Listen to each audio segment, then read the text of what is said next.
Today I have a brand new 2020 Honda Civic SI Coupe. Now the SI is one of the most popular sports coupes out there, and that's because it looks great, it's comfortable, it's fun to drive, and it has a proper 6-speed manual.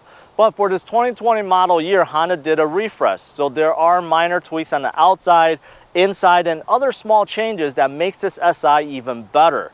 So if you want to know what those changes are, or you're simply interested in learning more about this brand new SI, then this video is for you.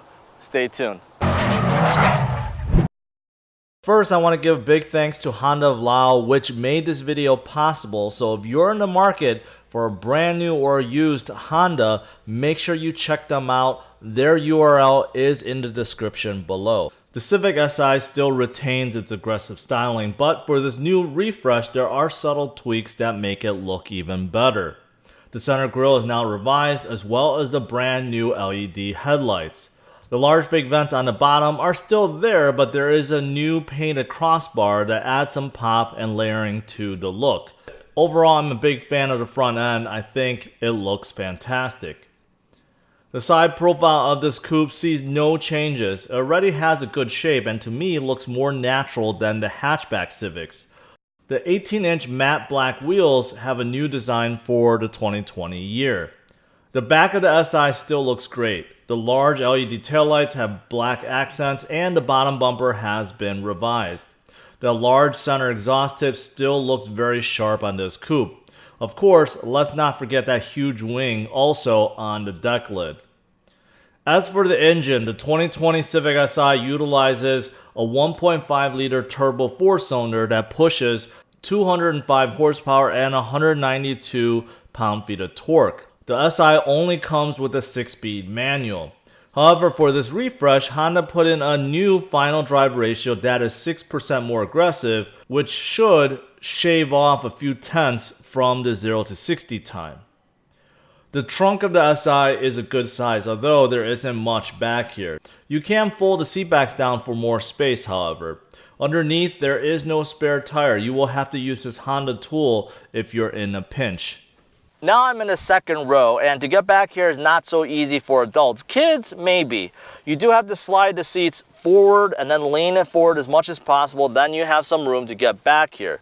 Now in terms of leg space, you'll see that there's not too much, so you do have to move the seats pretty forward to be able to have some good leg room. So for adults, this would be for emergencies only, unless the adults are really short. Also in terms of headroom, because the way the roof slants down like this, my hair at least is touching the top already. So anyone that's over 6 feet would definitely hit their head on the top. So now I'm in the driver's seat. Let me show you some of the changes for 2020 and give you a rundown of the cabin. Right away, you'll notice that there's a lot more red. You can see this big red stripe that's going across, right? That's very obvious. You got red stitching on the steering wheel. You got red stitching on the door panel. And over here, red stitching and more red stitching and red accents. So that's one of the big changes inside for 2020 model year. There's a lot more red. There's red everywhere. And even if you press the sport button, you'll see it also turns red in the gauge cluster. So this is a new addition, because Honda thinks more red means more racy and more sporty. And you know what? I can't complain. I actually do like it. I do think this contrast adds a little bit to this cabin, where before it was a little dull, a little boring. Now actually looks a bit better, in my opinion. Now besides the red, just take a look. Let's start with the door panel. I think that's a good design. It's a mixture between soft plastic and cloth. And I like this design, and I do like the aluminum trim accents, right, with the red stitching. And look at the door handle. right? That's aluminum. So I think all that actually looks pretty good.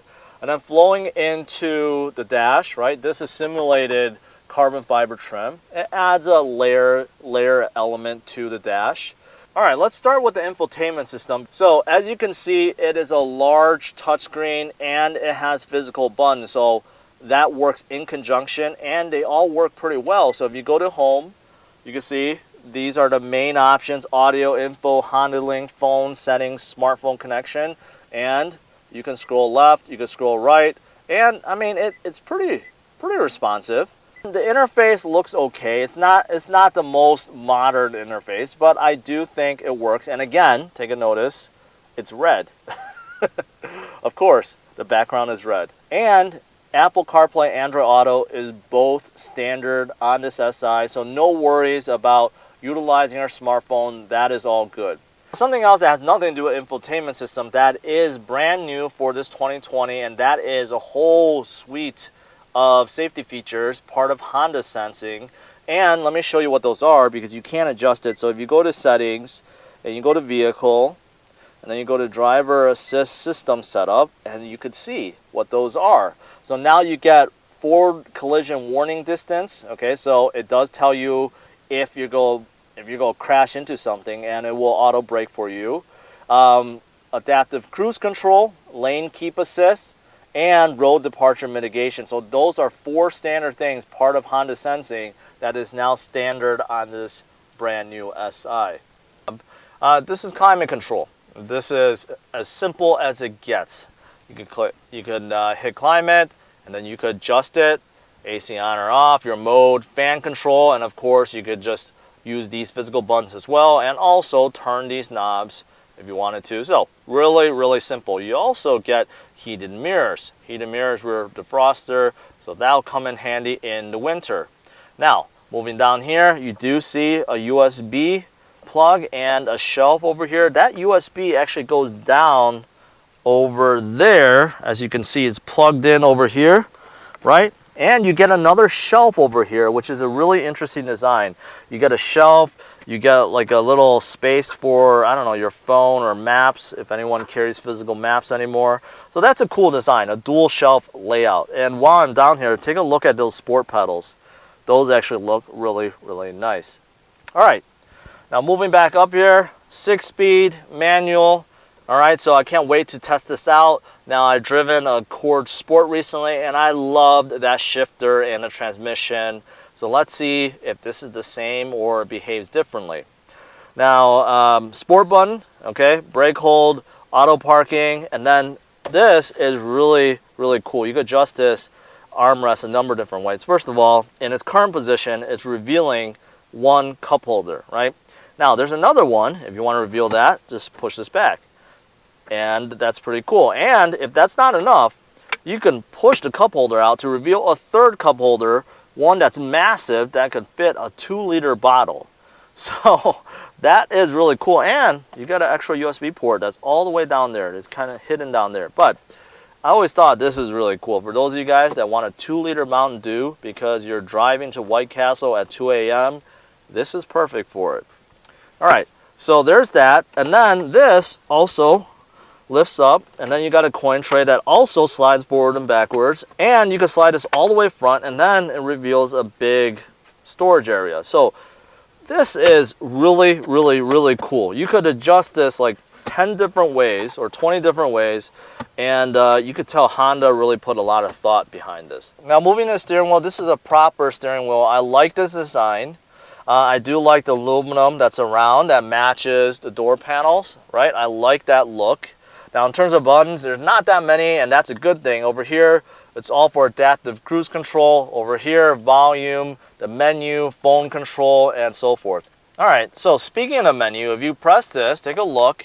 There's a few things that pop up here. You got a stopwatch and the usual stuff like trip computer setting, music, phone. So those are pretty standard, but you got some cool stuff too. You got like a G meter, you got a boost meter. In terms of gauge cluster, that in the middle is one large digital screen. Now on both sides, the fuel and the temperature. The little ticker thing is digital, okay, but the overall layout is analog, so it's a combination. But I do like how if you press the sport button, everything turns red, and it even shows you sport off, and then if you turn it on, you can see how it lights up. It kind of shows you what changes: the engine, the suspension, and the steering. So it tightens all those up. This SI does come with adaptive suspension, adaptive dampeners, so it does make it more sporty. It tunes the throttle response and also tunes the way the steering feels. So I'm going to test out both and see if I feel a difference. Now over here you got a few buttons: traction control, and this is for lane keep assist, and this is for the auto braking. And on this side there's not much: window controls and mirror control. And up here you do get a sunroof, which is nice. Not panoramic, but you don't need it anyway since no one's going to be sitting in the back. But yeah, you get something, and it does let a lot of light in. All right, let's go for a drive and see how this SI is on the roads. Now, my first impression are these seats. They are on the firm side. The bottom cushion is okay, but the back is definitely very firm. The bolsters, I could definitely feel on my back. They're at the point where I feel like maybe they're a little bit too narrow, but they're still okay. So for those of you guys that are really wide, or you have really wide backs, you might find it a bit uncomfortable. Now, I will say that compared to the Accord Sport, the clutch does feel a bit firmer. And I don't feel it's as light, and I think that was done on purpose because this is more meant to be a driver's car, a sports coupe. So I do feel like the clutch is a little bit heavier, but it still engages the same point. It engages pretty early, so you don't have to put your foot down that far to engage the clutch. But one good thing about it is it's still a very good clutch. I do feel like even beginners, I've always said beginners, people that want to learn stick, should start with Hondas, because Hondas have some of the best and lightest clutches and shifters out there. So on this SI, it is a tad firmer, but still really smooth and light compared to some of the other cars I've driven. Now, what about the shifter? I feel like the shifter still is very light. You could shift with 2 fingers, 3 fingers, no problems. Okay, absolutely no problems whatsoever. But again, compared to Accord Sport, it is a little bit firmer. Just slightly. You know, all this red really works. You know, when you read about it, a lot of people would just think, it's a gimmick. You know, Honda added more red badges and, you know, away you go. But it actually looks pretty good. You know, I'm looking at the dash layout right now with the gauge cluster, with the stitching. Even the engine start-stop button is red. I mean, everything in here is red. It just makes you feel like you're in a sports car or a sports coupe, and the effect is working. Now, in terms of quietness, it's very quiet. It's very quiet. Even with these 18-inch alloy wheels, you know what? I don't really hear much. Hondas, you know, the new Hondas, all the ones I've tested have great sound installation. So it's no different on the Civic. It's really quiet until you give it some gas, and then you'll hear the exhaust, and that's a good thing because it has a nice throaty exhaust. I mean, even though this is just a turbo 4-banger, but still, you could hear it, and it sounds pretty good. All right, I should have an opportunity here to give it some gas. Let's see how it is. I'm in second gear right now. I'm going 18 miles per hour.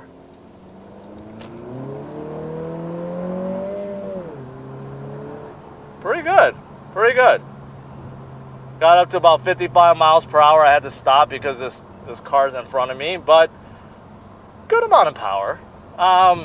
205 horsepower, turbo 4-cylinder.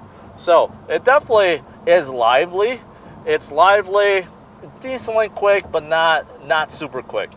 All right, so now I'm up to speed, and in terms of suspension, I'm still in normal mode. I do feel the bumps a bit more.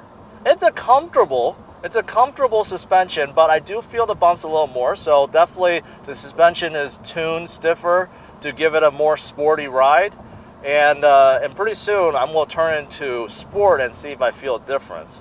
The SIs, unlike the Type Rs, you still have to do heel toe to rev match. It does not rev match automatically for you, which is actually a good thing, which a lot of people like because it's more engaging. All right, let's see. Now I'm in sport mode. Let's see if I feel any difference.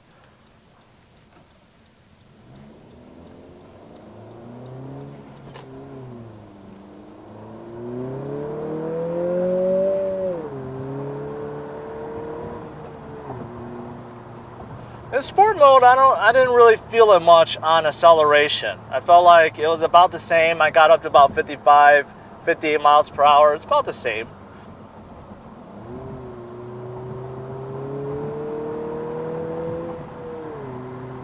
Yeah.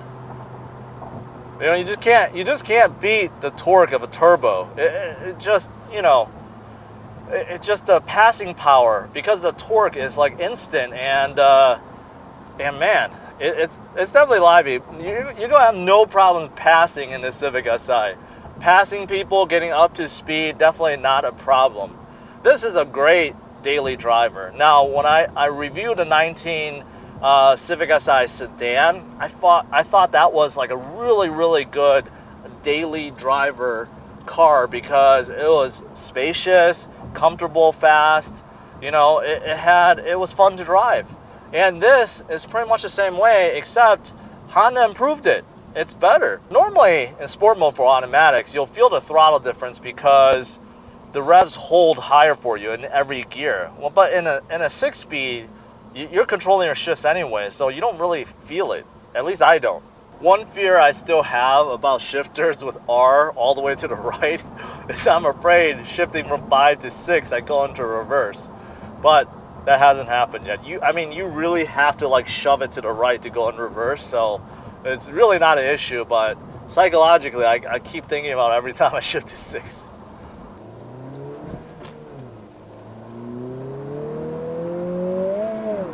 Ooh. If you hit the rev limiter, it blinks at you. That red light in sport, it'll blink at you, telling you to shift.